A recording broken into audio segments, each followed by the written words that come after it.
From the Children's Center in Vancouver, Washington, this is Hope and Healing. I'm Matthew Butte, Executive Director of Children's Center and your host. We make this podcast in order to bring you hopeful stories and to introduce you to people who inspire hope. They've inspired a lot of hope in me and among people here at Children's Center, and I hope you feel the same. And with this episode, instead of going out and talking to some of our favorite people from around the country, we're staying home and talking with some of our wonderful therapists from Children's Center. We wanted to give you a feel for the work they're doing to help kids and families from a mental health perspective. As the executive director, I am admittedly biased when I say that our therapists are extraordinary, but I think you'll agree with me once you listen to what they have to say. This conversation took place right here at our offices in Vancouver. Well, hi, I'm here with some of our therapists. Ashley Hernandez, hello. Hi, Matthew. And Sarah Stahl. Hello, Sarah. Hello, Matthew. No surprise, Ashley and Sarah, I'm here with my British cup of tea. Are you here with your favorite beverage this afternoon? I've got coffee, so much coffee. I wouldn't say my favorite beverage, but I am here with some nice cold water. Okay, Ashley and Sarah, looking forward to chatting with you about your work here at Children's Center. We're going to just have you share a little bit about what you do. Ashley, would you like to start us off? I mean, I work with primarily teenagers and young adolescents and managing a lot of high-risk situations. So I primarily work with suicidality and managing depression and trauma. I use dialectical behavioral therapy to help build skills and teach kids how to manage distress tolerance and learning how to express their emotions in a positive way. And then I recently started using EMDR treatment, which is a trauma-specific treatment to help our brains reprocess where we store trauma in our brains so that we're no longer as distressed by the trauma triggers. And then I also supervise our nice interns to help teach new therapists how to come into this field. And how about you, Sarah? Yeah, I work primarily with teenagers and young adolescents. I also, so I see them at the agency. I do individual and family therapy. And then I also work on site in schools, meeting the kids where they are in their everyday living. I primarily pull from CBT, which is cognitive behavioral therapy. I do a lot of motivational interviewing because by nature I work with angsty teens. And so identifying their goals, their own value system. We do a lot of some of the things that Ashley has already mentioned, trauma work, attachment work, depression, anxiety, a lot of family stressors and struggles. And it's a privilege, and it's what I want to do every day, and I get the luxury of doing just that. Mm-hmm. Outstanding. Can you tell us, Sarah, why do you do it? You love doing it, or why did you opt for this career path? Well, I think ultimately, I think adolescents are brilliant, and I think that they just need an outlet to be able to see their own brilliance and their own strengths. I think that kids universally try to do their very best in every situation, and sometimes they need a cheerleader behind them, showing them, sort of already what they are doing, all of the strengths they already have, and then also kind of pointing them in directions of other things that they didn't even know to look at, other ways to look at their existence, other ways to look at their place in their family, other ways to look at their roles with their friends and at school. I do it because I think kids are the smartest people that I've ever met. I think that they genuinely try to meet every expectation that we put in front of them. And sometimes they just need a little help to remember that they're capable and that we can help them with tools, and we can help them with communication, and we can help them find their self-confidence and their sense of self-worth. I think it's pretty crucial. And they are my favorite population of people. They just are. And that makes it easy to love what I do, for sure. Yeah, that's so clear. And how about you, Ashley? Can you share with us why this profession? Yeah, I mean, very similarly to Sarah, I think I just love working with teenagers. I think it's such a niche population to want to work with. because everyone always is like, they're so difficult and they're so hard. And like, how do you talk to them? But I just think teenagers don't get enough credit, nor do kids, in the sense of like, how do we devote our time to like show them how great they are and like teach them how to have like at least one adult in their life that's like backing them all the time, and like gently showing them how to like redirect like some of their life decisions, or like reflecting back to them like what they're doing and how we can maybe change that so they can live a really successful life. I think a lot of my why too is like, when I look back at my own life, I'm like, there is at least like a handful of people that like devoted so much time to me and like put in that effort and like really stuck out to me. And it is a privilege to be able to be that person for people, even if they don't remember you in 10 years or whatnot, or I don't remember them, however it turns out. But like in this moment, like they know that they can come here and like this is such a safe place, and they're going to get the affirmation that they need and some sort of gentle redirection on like how to improve their lives. But I think they don't get enough credit, and they don't get enough like support and like 100% like positive regard. And it's really nice to be able to like be that person in their life, and also show them gently how to do something different that maybe could be better for them. Yeah. So, Sarah, I can, obviously see your office regularly, and yours, Ashley, too.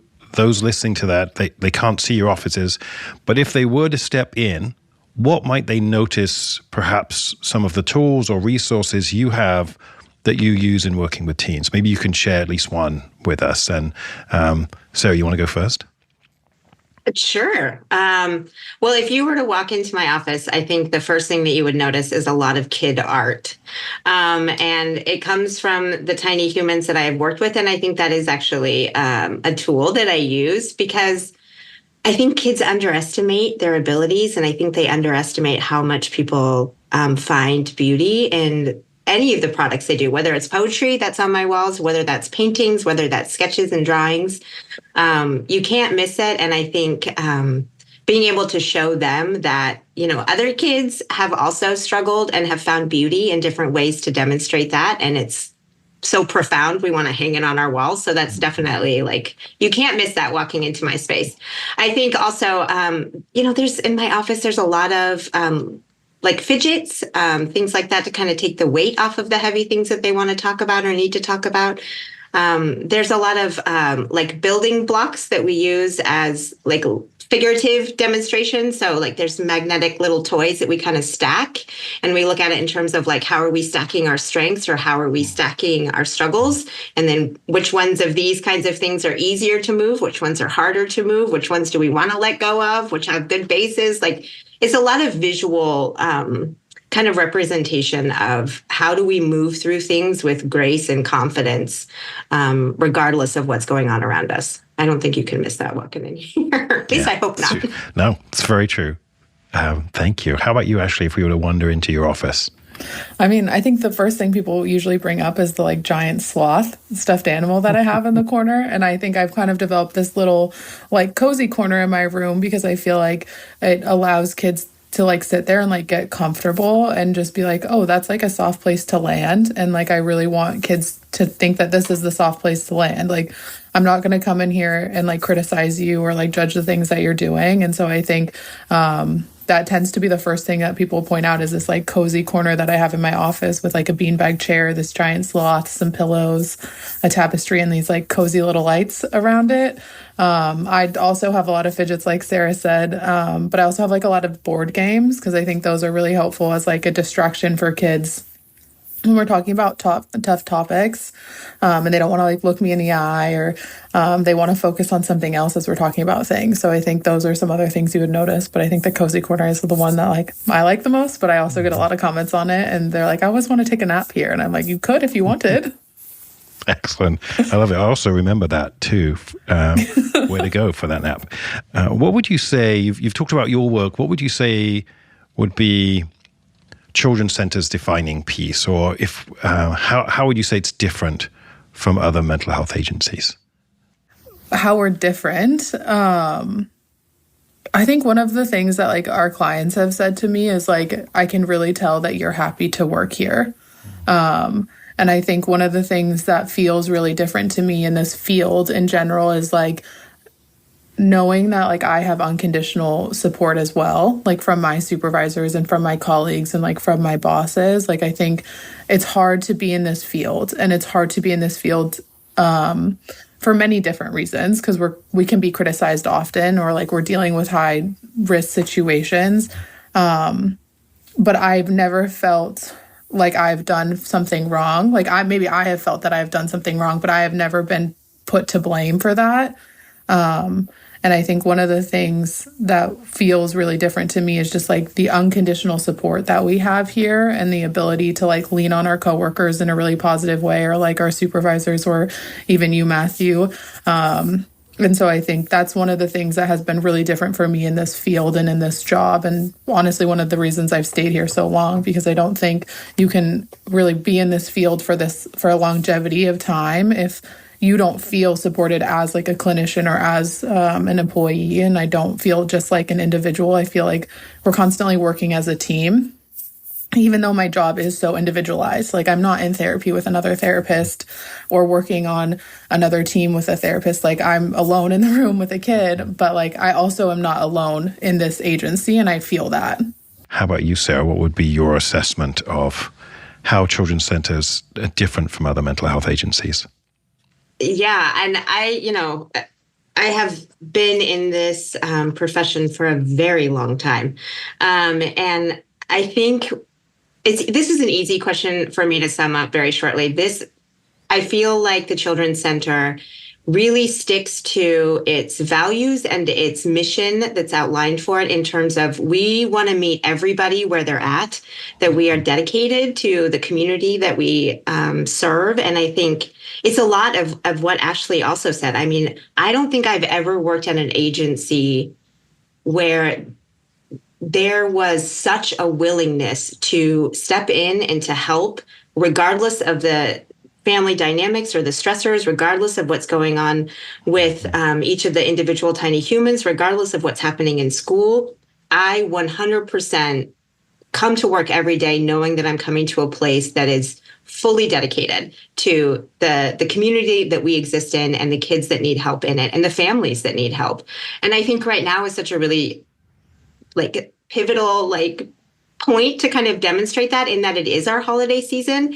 And we're not just providing gifts for like the kids that we see in our offices individually. We're encouraged, and we are re-encouraged to make sure that everybody in that home has something for Christmas, that everybody feels that they are seen and valued from us. And I think I've never been in a place that is not just worried about the one kid that's here or the one set of parents, but the whole spectrum of what that family looks like. And I think it just really demonstrates like how easy it is to want to give 100% to an agency that is absolutely giving 100% to everybody that they come into contact with. So that's an easy question for me. Excellent. Sarah, you just mentioned that you've been in this field for a long time. What would you say to someone that's thinking about entering the profession? What wisdom or advice would you give them? That's a great question. I think the wisdom and advice, always be open, be aware that you are a container for so much that you know is probably coming your way, just given the development of young tiny humans to middle tiny humans to older tiny humans. And that each one of those like stressors and struggles that you have to carry with them is really just sort of that opportunity that you get to like find the light, find the joy, find the hope, and just help them to see that. And if you can do that day in and day out, regardless of what's going on in your own life, then this is the place that you want to be. And I think the other thing that I would, and this is the place in terms of this is the profession. I think the other thing that I would encourage, like young new therapists coming in, be mindful of your own like personal boundaries in terms of like making sure that you have really good self-care, making sure that you are having your own support system as well, because even though we are containers, we do need our own help also. I think that I would really remind new workers that these are opportunities to be a bringer of joy and an amplifier of joy and a reminder of joy. And that's what it takes to come into to all of the tiny humans and their families. Just this like untethering, like light. What are they? Those light posts, lighthouse. Thank Lighthouse. you. Excellent. Lighthouse. This, just be the lighthouse and make sure that, that is where your heart is and that you have people behind you who can see that this is the passion for you too, because those people are all the support that you're going to need as well. And it is a gorgeous journey. This profession is absolutely a gorgeous journey. Thank you, Sarah. And I love that metaphor of a lighthouse. Going to be thinking, as I walk this building, I think of all the lighthouses in this building. Thank you.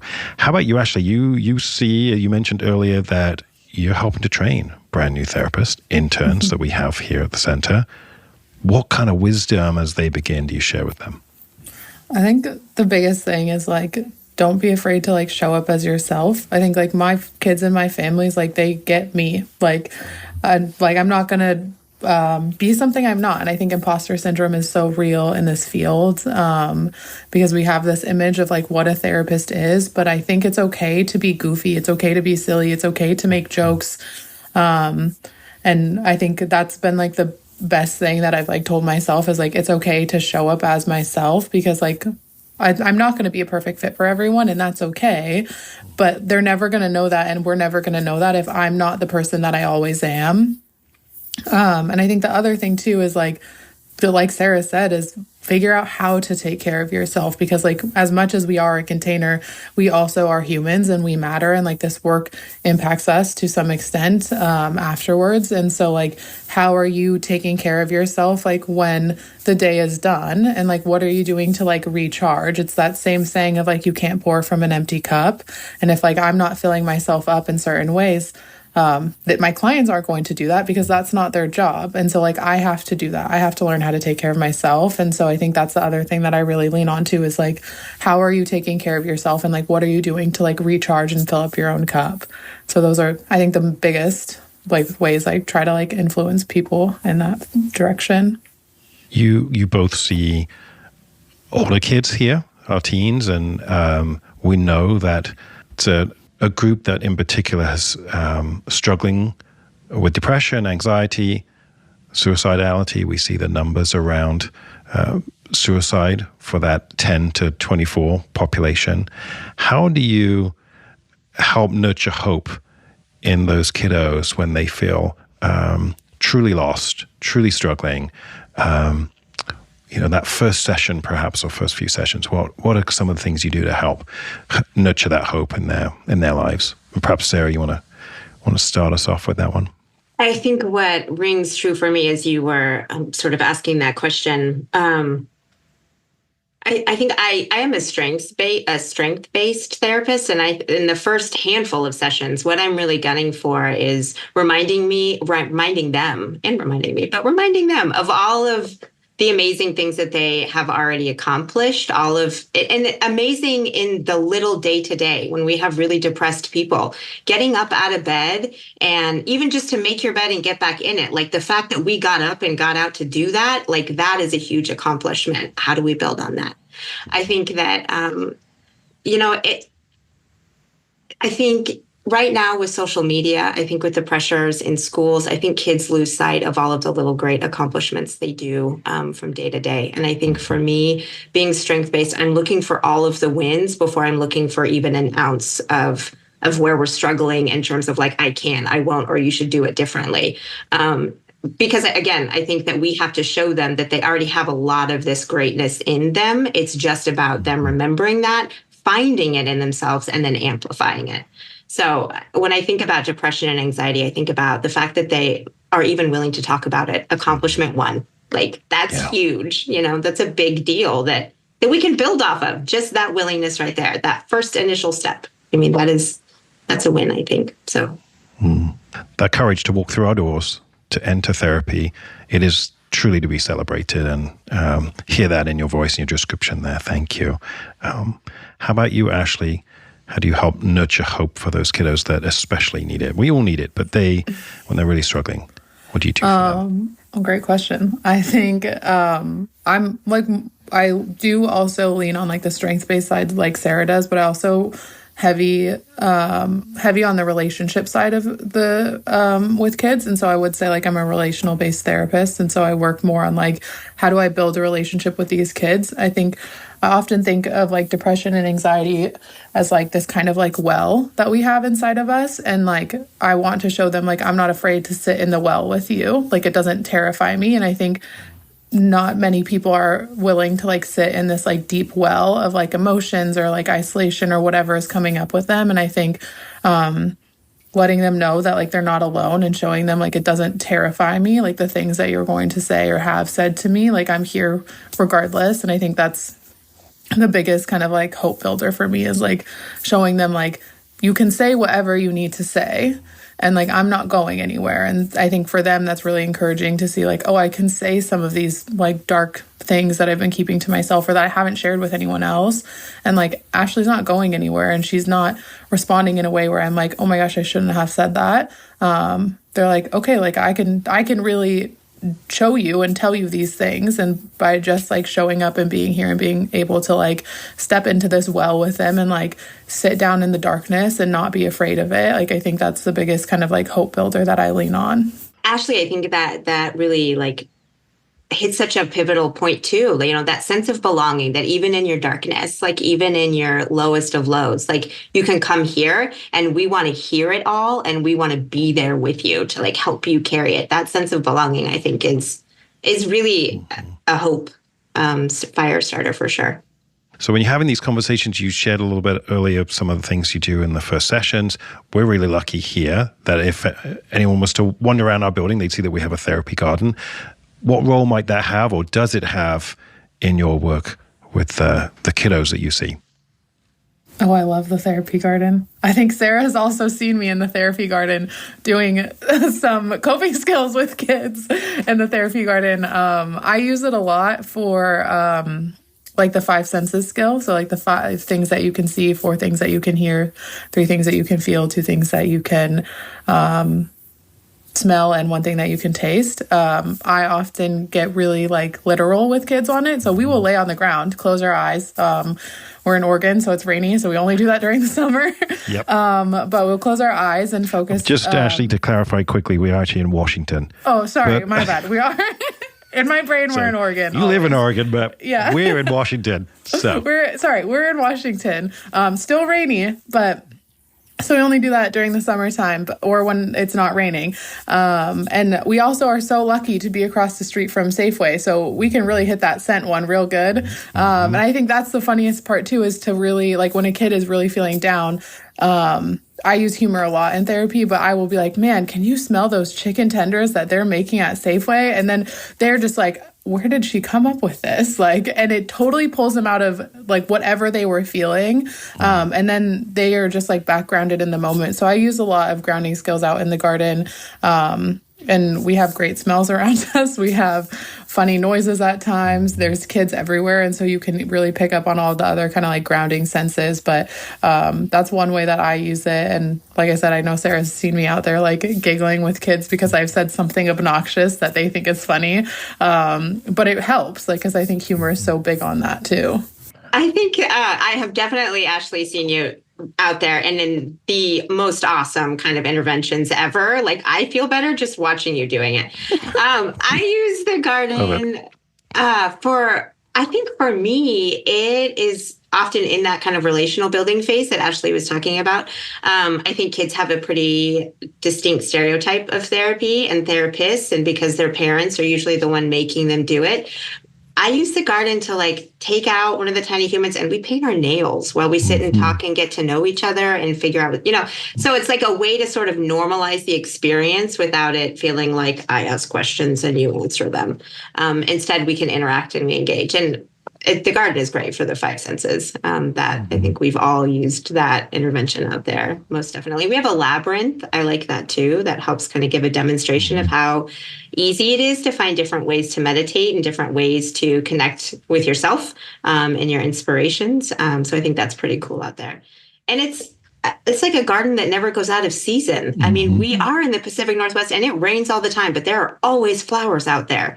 And so just going out there to look at something beautiful with the kids to remind them again, there are beautiful things that you just have to look to see. They're not even that hard to look. Mm-hmm. Open your eyes a little bit. It's a nice like change of pace. Like they're in your room, and then if like something happens, like you can just be like, let's go step out in the garden for a real quick second, and like take a breath of fresh air. Like part of our garden is covered, so we can go out there when it's raining. And I've totally gone out there with kids too. But it's like, it can just be a quick, like, let's leave what we were working on in the room and like, let's go change scenery, go outside to the garden and like reset, and then come back when you feel ready. And so it's not something that we also have to use for the full session. Like we have the ability to like come in and out.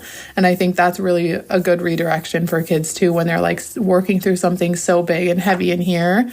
We can be like, oh, just like pause that, leave it in the room, shut the door, close it off, and let's go outside and like open up to something new. And I think that like visualization too is like helpful. Like we contained what it is that we're working on, and then we're going outside to like a whole new world. I'm curious if there's something I've missed that you would love people that are listening to this podcast would like to know, either about Children's Center, our profession, words around hope or encouragement, something that you would like to add that you haven't yet.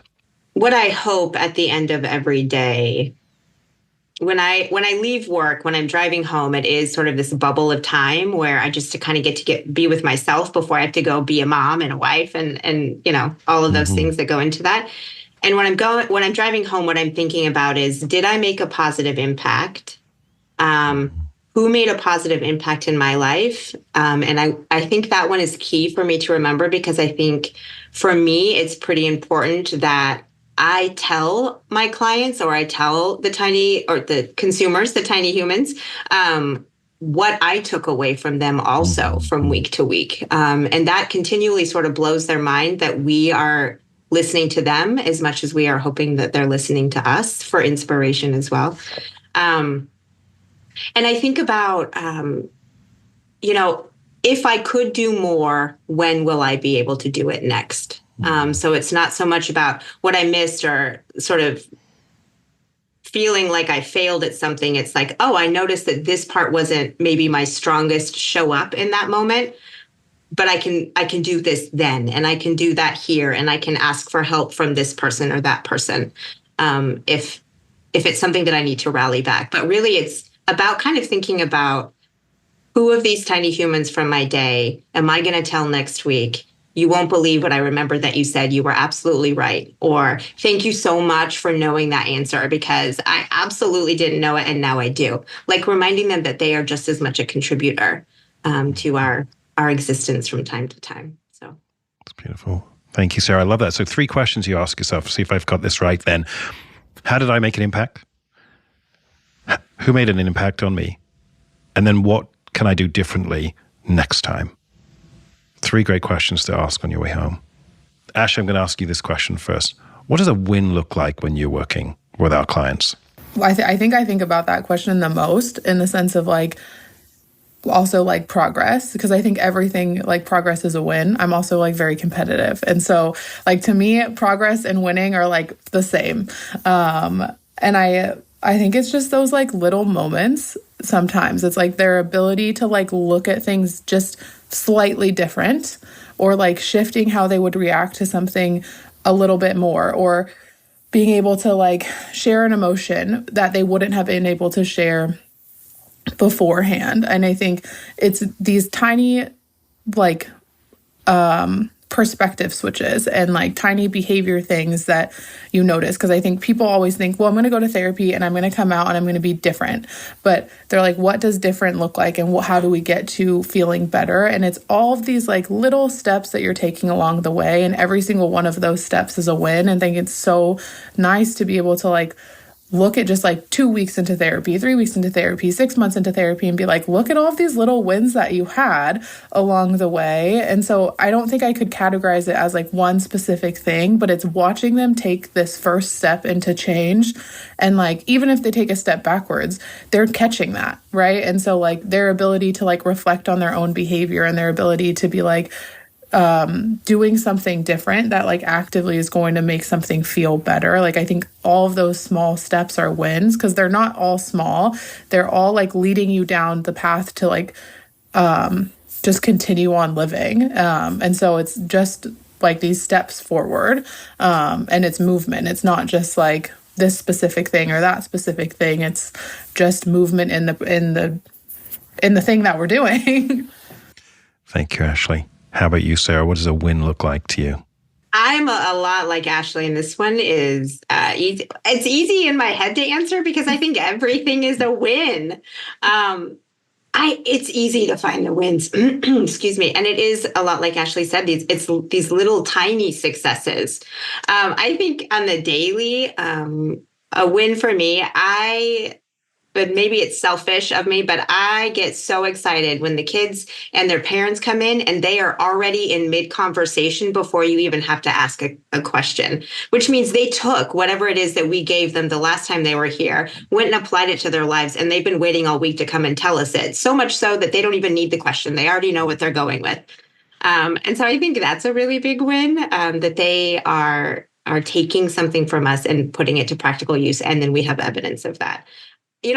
I also think sometimes it's just that they come back week to week. That's just enough of a win, because I work with the salty dogs. I've heard another therapist describe it as. So I do like the more difficult to treat. And the fact that they come back every week lets us know that they do feel validated here and they do feel like they belong. And it is that safe space that Ashley talked about. I think the wins are everywhere.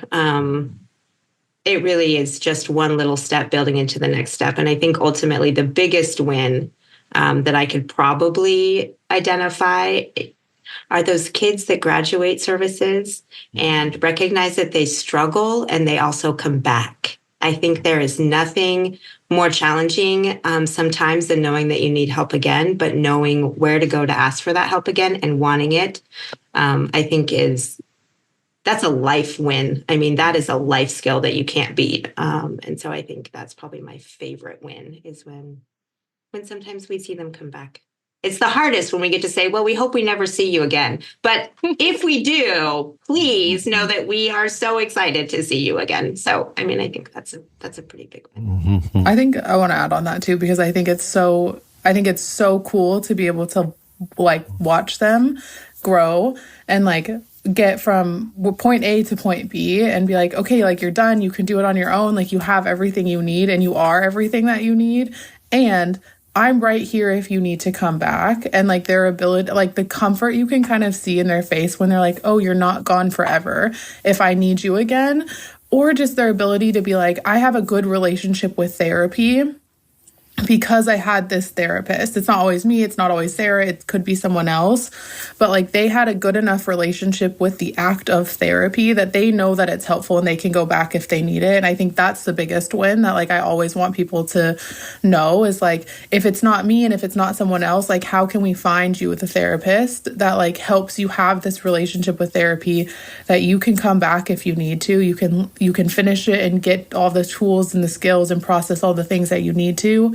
And then when you're ready, you can go, but it's always here if you need it. And I think that's the biggest one to me is like when they know that this is always a safe place to land, whether it's with me or someone else, that like therapy is actually a good thing. And it's so helpful to talk about like what's going on. And I think about those kids that I've worked with that like have left therapy and like that they were like, I never thought I would talk to you about these things or whatever it was going on in their life. And like, that's the biggest, like, it always brings like tears to my eyes because I'm like, it's just so impactful because like that changes them for the rest of their life. And it's nothing I specifically did maybe, but it's like, it's the relationship that we built together in this room, in this like container that they saw was safe and like they could come to and lean on, and that they could make that somewhere else with somebody else. Thank you, Ashley. You're giving them not just something now in this moment or through treatment, but a lifelong place of help. Ashley, thank you so much for your willingness to be a part of the podcast, all the great work that you do here at Children's Center. Huge thank you. Thank you, Matthew. Sarah, really appreciate you spending some of your busy time joining us on the podcast today, all your great work here at the center. Thank you. It is an honor and a privilege. Thank you. For more information about our organization, visit thechildrencenter.org. The 988 Suicide and Crisis Lifeline can be reached in the United States by calling or texting 988. It's free and available 24/7. Hope and Healing was produced by Jenny Hoheisel and John Moe. Music by concert rock violinist Aaron Meyer. This podcast is presented by Children's Center in Vancouver, Washington. Children's Center's mission is to serve children, youth, and families through comprehensive community-based mental health services. I'm Matthew Butte, and thank you for listening.